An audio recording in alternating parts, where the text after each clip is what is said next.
আসসালামু আলাইকুম। আপনার হাতে থাকা ফোনটি কেনার পর থেকে এখন পর্যন্ত যতগুলো নাম্বারে কথা বলেছেন তা এক নিমেষেই দেখে নিতে পারেন।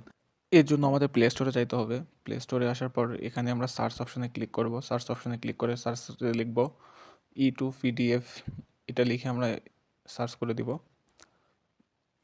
সার্চ করার পর প্রথম যে অ্যাপসটি আসবে সেটাকে আপনারা ডাউনলোড করে নেবেন। আমার ডাউনলোড করা আছে তাই আমি ওপেনে ক্লিক করে ওপেন করে দিলাম।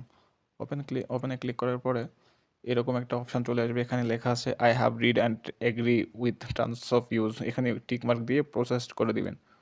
প্রসেসড করার পরে এখানে এরকম একটা অপশান চলে আসবে। এখানে ক্লিক টু কন্টিনিউ ক্লিক করে দিবেন।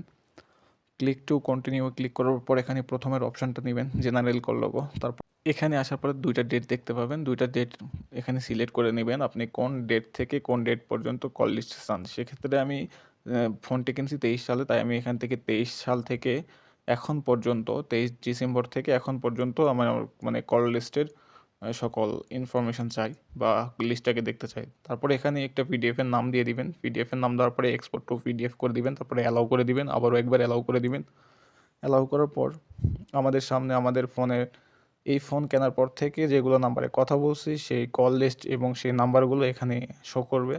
তারপরে এটাকে সেভ করার জন্য উপরে দেখতে পাচ্ছেন use share icon to save to this PDF, এটাতে ক্লিক করে এটাকে সেভ করে নিতে পারবেন।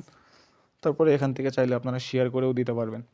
তো আসলে এই ছিল ভিডিও। আপনাদের কাছে যদি ভিডিওটি ভালো লাগে তাহলে অবশ্যই আপনারা একটা লাইক দিতে ভুলবেন না এবং আপনাদের মন্তব্যটা কী তা অবশ্যই কমেন্ট করে জানিয়ে দিবেন।